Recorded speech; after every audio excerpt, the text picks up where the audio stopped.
Hello everyone. Today I am going to start third chapter of class 10's computer subject, computer security system. What is computer security? Computer security is the process of preventing and detecting unauthorized use of your computer from unauthorized access or unauthorized person. अब computer security भनेको चाहिँ हाम्रो कम्प्युटरलाई अन्य अनजान अथवा अधिकार प्राप्त नभएका व्यक्तिहरूको पहुँचबाट हाम्रो कम्प्युटरलाई बचाउने र यदि कोही कसैले हाम्रो कम्प्युटर युज गरिरहेको छ भने त्यो डिटेक्ट गरेर त्यसलाई चलाउन नदिने अथवा एक्सेस गर्न नदिने हो कम्प्युटर सेक्युरिटी भनेको। Prevention measures helps you to stop unauthorized users from accessing any part of your computer system. Detection helps you to determine whether or not someone attempted to break into your system। अब detection भनेको के त भनेको चाहिँ कोही कसैले हाम्रो कम्प्युटरलाई unauthorise पर्सनहरूले access गरिरहेको छ कि नै भनेर पत्ता लगाउने र अब प्रिभेन्सन भनेको चाहिँ फेरि हाम्रो कोही कसैले हाम्रो कम्प्युटरहरू एक्सेस गर्न नपाओस् भनेर पहिल्यै कुनै टेक्नोलोजीहरू कुनै आइडियाहरू लगाएर सकेसम्म अरूले प्रयोग नगरोस् भन्नको लागि गरिने एक्टिभिटीहरू prevention. The objective of computer security includes protection of information and property from theft, corruption, or natural disaster while allowing the information and property to remain accessible and produce to its intended user। अब computer security भनेको चाहिँ कुनै पनि incident अथवा एक्टिभिटीहरूबाट हुनसक्ने हाम्रा कम्प्युटरहरूलाई हुनसक्ने damage अथवा कुनै थेफ्टहरू कुनै अनअथराइज एक्सेसहरूबाट बचाउने हो, त्यो लसहरूलाई बचाउने। Types of security, network security हाम्रो कम्प्युटर नेटवर्कलाई कसरी अनअथराइज एक्सेसबाट बचाउने भन्ने, सिस्टम एन्ड सफ्टवेयर सेक्युरिटी सफ्टवेयरहरूको इलिगल एक्सेसहरूबाट कसरी जोगाउने भन्ने कुरा। फिजिकल सेक्युरिटी भनेको चाहिँ कम्प्युटरको हार्डवेयरहरू डिभाइसेसहरूको हुनसक्ने अनअथराइज एक्सेसहरू अथवा कुनै एक्सिडेन्ट अथवा इन्सिडेन्टबाट हुनसक्ने ड्यामेजहरूबाट हुनसक्ने लसबाट बचाउने।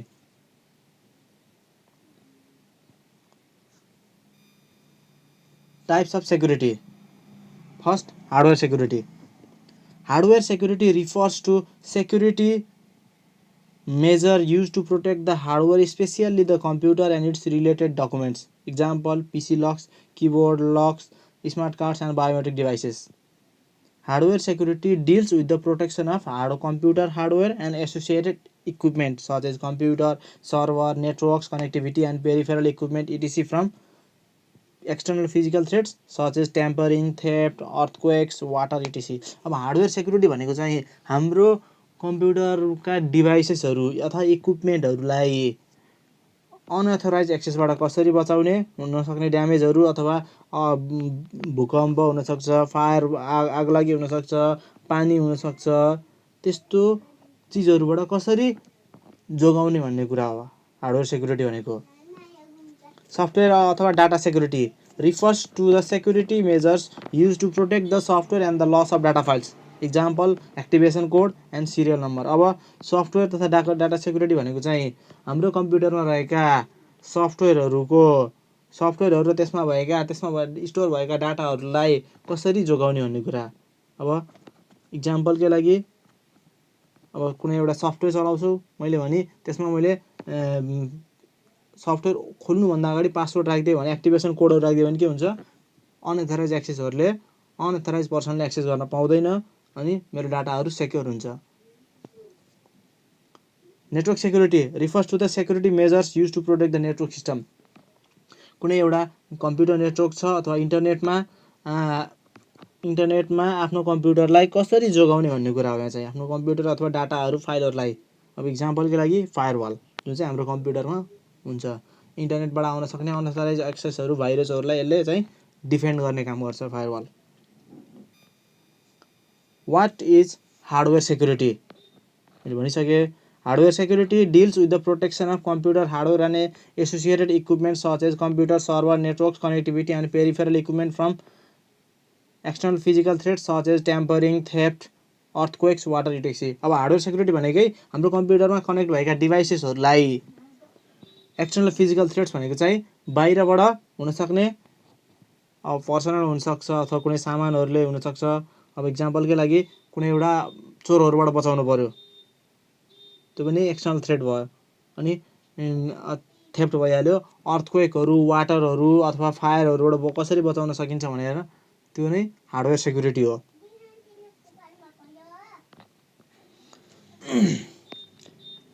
There are three main components to hardware security. First, obstacles can be placed in the way of potential attackers and sites can be hardened against accidents and environmental disasters. अब जस्तो कि अब एक्सटर्नल थ्रेट थेफ्टहरूबाट बचाउनको लागि चाहिँ फेन्सिङहरू गर्ने, त्यसपछि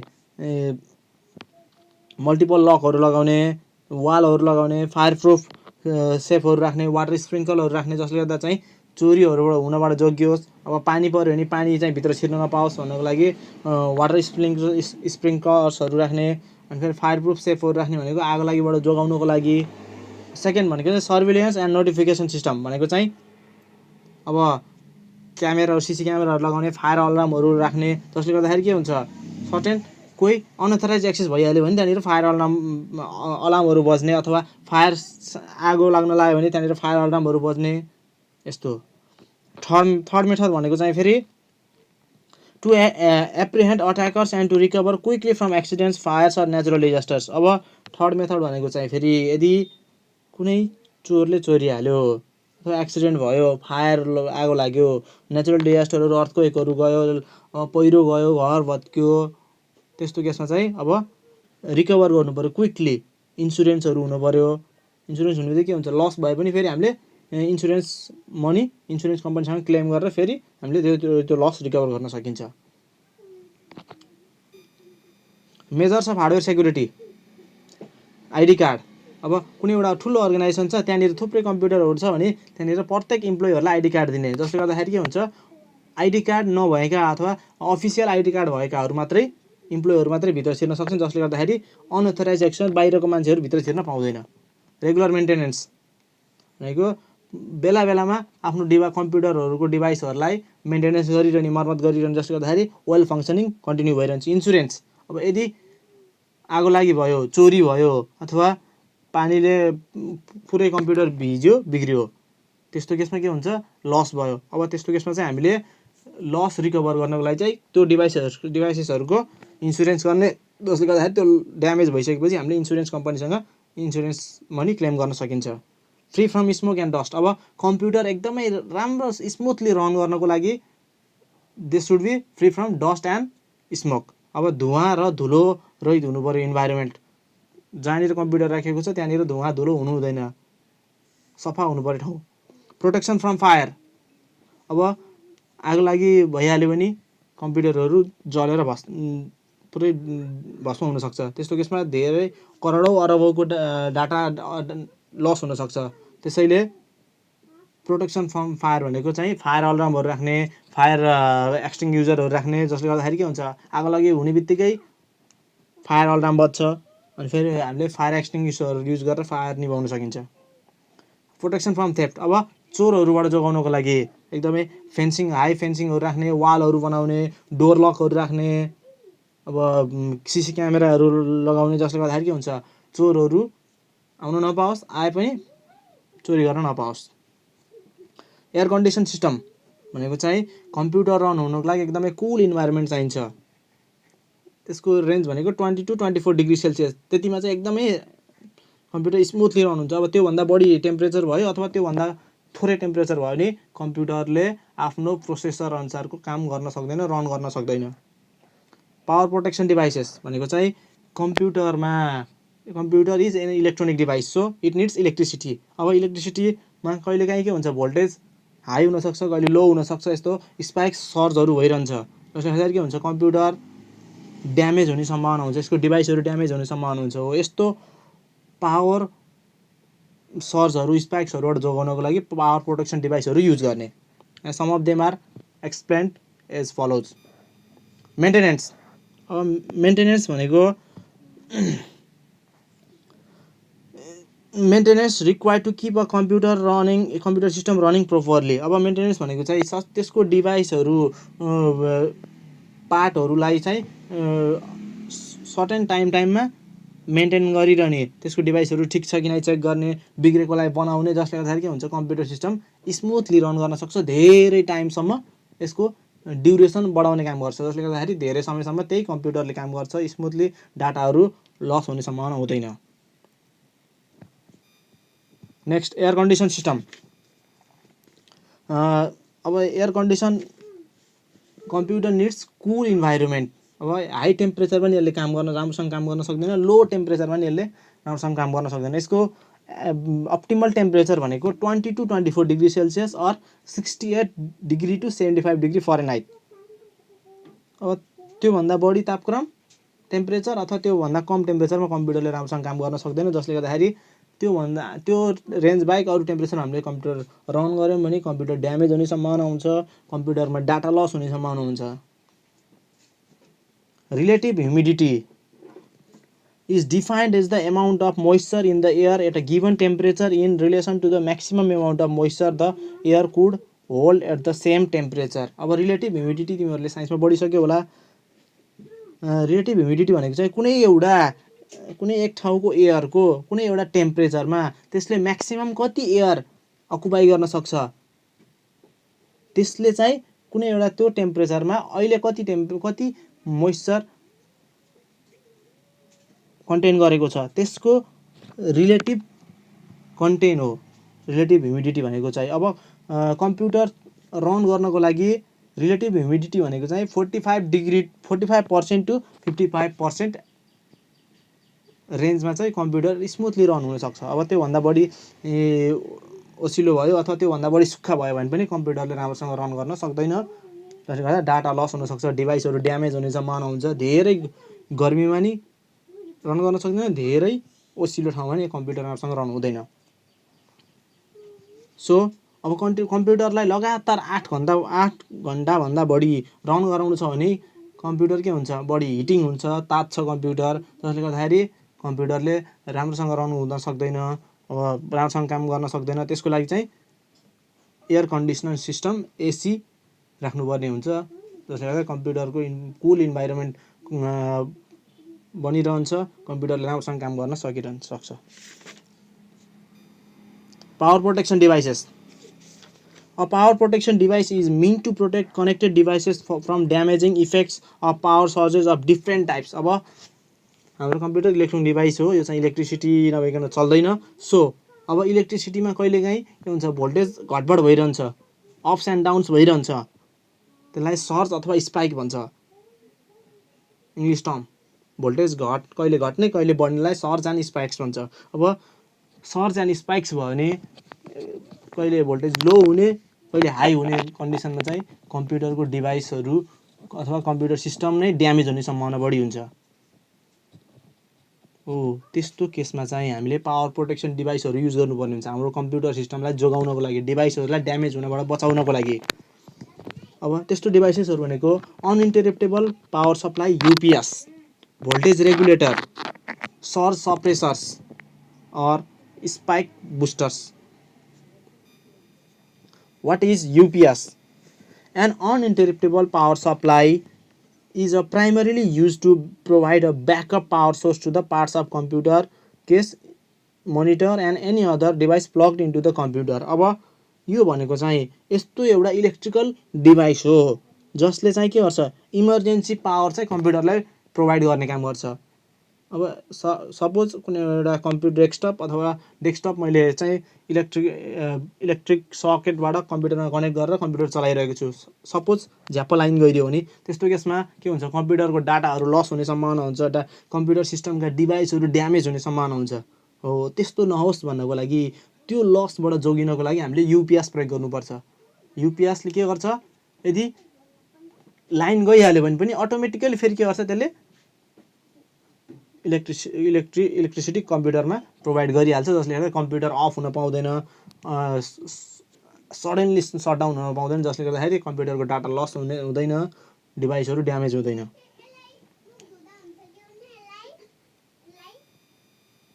voltage regulator Voltage regulator is an electrical regulator designed to automatically maintain a constant voltage level. Electronic components are often made to accept only a low maximum voltage and can be badly damaged by power surge. अब भनेको चाहिँ अब computer चाहिँ कुनै पनि डिभाइसहरु चाहिँ certain लो maximum भोल्टेजमा चल्ने बनाएको हुन्छ। त्यो भन्दा बढी भयो अथवा त्यो भन्दा थोरै हुने बित्तिकै के हुन्छ भोल्टेज त्यो डिभाइसहरु ड्यामेज हुने सम्भावना बढी हुन्छ। हो जसले गर्दाखेरि एकदमै लार्ज अमाउन्ट अफ लस बेहोर्नु पर्ने हुन्छ। त्यस्तो केसमा हामीले भोल्टेजको अप्स एन्ड डाउन्स अथवा सर्जहरुबाट कम्प्युटर डिभाइसलाई कम्प्युटर सिस्टमलाई त्यहाँ भएका डाटाहरु लस हुनबाट जोगाउनको लागि हामीले भोल्टेज रेगुलेटर प्रयोग गर्न सकिन्छ। अब भोल्टेज रेगुलेटरको काम भनेकै certain ups and down AC भोल्टेजलाई चाहिँ त्यसले कन्स्ट्यान्ट एउटै भोल्टेजमा कम्प्युटरले सपोर्ट गर्ने भोल्टेजमा कन्भर्ट गरेर इलेक्ट्रिसिटी सप्लाई गर्छ। जसले गर्दाखेरि जतिसुकै अप्स एन्ड डाउन्स भए पनि कम्प्युटर भोल्टेज रेगुलेटरले कन्स्ट्यान्ट भोल्टेज पठाइरहन्छ अनि कम्प्युटर स्मुथली रन हुन्छ। गिवन फिगर यहाँनिर Prasad AL5K electronic voltage regulator दिएको छ जुन तिमीहरूले देखिरहेका छौ। अब फ्रिजहरुमा अब कम्प्युटर ल्याबहरुमा जहाँ चाहिँ एकदमै हाई भोल्टेज चाहिन्छ अब टिभीहरुमा पनि कहिलेकाहीँ युज हुन्छ त्यस तिमीहरूले देखिरहेका छौ voltage regulator. Next surge suppressor. A surge suppressor is a device inserted in an alternating current utility or telephone line to prevent damage or electronic equipment from voltage spikes called transients. अब surge suppressor भनेको चाहिँ यस्तो एउटा device हो जुन चाहिँ alternating current भनेको direct करेन्टमा अथवा टेलिफोन लाइनहरुमा जोडिन्छ। किन भन्दाखेरि त्यहाँबाट हुन सक्ने हाई भोल्टेज अप्स एन्ड डाउन्सबाट डिभाइसहरुलाई जोगाउनको लागि बचाउनको लागि प्रयोग गरिन्छ सर्ज सप्रेसर। अब सधैँ एउटै भोल्टेजको इलेक्ट्रिक करेन्ट आउँछ भन्ने हुँदैन। अल्टरनेटिङ करेन्ट भनेपछि भोल्टेज चेन्ज भइरहन्छ। हो त्यस्तो अप्स एन्ड डाउन्सबाट हाम्रो कम्प्युटर सिस्टमलाई जोगाउनको लागि सर्ज सप्रेसर युज गरिन्छ। अब सर्ज सप्रेसर भनेको जेनरली हामीले घरमा प्रयोग गर्ने अहिले मोडर्न मल्टिप्लग सर्किट्सहरुमा सर्ज सप्रेसर राखेको हुन्छ त्यसलाई सर्ज सप्रेसर भनिन्छ। त्यहाँनिर बटनहरु हुन्छ अब प्रत्येक स्विचहरु हुन्छ प्रत्येक सर्किटको सर्ज सप्रेसर। Spike busters. अब स्पाइक बुस्टर्स भनेको नि फेरि सर्ज सप्रेसर जस्तै एउटा डिभाइस हो। Is a electrical equipment used to protect the electronic devices connected to it from electrical spikes. अब इलेक्ट्रिकल स्पाइक्स भनेको भोल्टेज अप्स एन्ड डाउन्सहरुबाट कम्प्युटरलाई जोगाउने काम गर्छ कम्प्युटर अथवा कम्प्युटरमा कनेक्ट भएका डिभाइसहरुलाई। The spike boosters we manufacture are very efficient in energy saving. अब स्पाइक बुस्टरले चाहिँ के गर्छ इनर्जी सेभ गर्ने काम गर्छ करेन्टलाई सकेसम्म मिनिमाइज गर्ने काम गर्छ स्पाइक बुस्टरले। अब स्पाइक बुस्टरको फिगर दिएको छ यहाँनिर। Spike guard 4 universal socket with shorter and individual switch 1500 watt 6 ampere 200 volt AC current। यहाँनिर स्पाइक एउटा बुस्टरको फिगर दिएको छ। त्यहाँनिर के छ कम्बो सर्किट छ। कम्बी सर्किट भनेको तीनवटा सर्किट छ suitable for multiplug types. Surge protection यहाँनिर बटन छ रेड बटन जसले चाहिँ के गर्छ हाई भोल्टेजहरुबाट हाम्रो कम्प्युटर हाम्रो कुन त्यहाँ कनेक्ट भएको डिभाइसहरु जोगाउने काम गर्छ। Fuse based protection from voltage spikes. अब के हुन्छ एकदमै हाई भोल्टेज अथवा लो भोल्टेज आउने बित्तिकै हुन्छ यो अटोमेटिकल्ली यसले काम गर्न छोड्छ यसमा फ्यूज कनेक्ट गरिएको छ। चाइल्ड सेफ्टी सटर भनेको चाहिँ अब बच्चाहरुले सानसानो बच्चाहरुले के हुन्छ त्यहाँनिर सानसानो उनीहरुको सानसानो फिंगर्स हुन्छ जसले गर्दा उनीहरुले त्यो फिंगरहरु चाहिँ सकेट भित्र हाल्न सक्छन्। हो त्यस्तो त्यहाँबाट उनीहरुलाई करेन्ट लाग्न सक्छ। त्यस्तो इलेक्ट्रिक सकहरुबाट जोगाउनको लागि चाहिँ यहाँनिर चाहिँ चाइल्ड सेफ्टी सटर राखेको छ जसले गर्दाखेरि त्यहाँनिर हाम्रो औँला छिराइसकेपछि त्यहाँनिर एउटा डोर हुन्छ डोर अथवा विन्डो जस्तो हुन्छ त्यसले चाहिँ ब्लक गर्छ। र indications auto detects wire connection and indicator for brown fuse. अब यहाँनिर चाहिँ सर्टेन सिग्नलहरु छ लाइट सिग्नलहरु जसले चाहिँ कुन कनेक्ट भयो के कस्तो कन्डिसनमा छ अहिले यो स्पाइक बुस्टर त्यहाँनिर इन्डिकेट गर्ने काम गर्छ लाइट बलेर। This is for this video. Stay home stay safe thank you.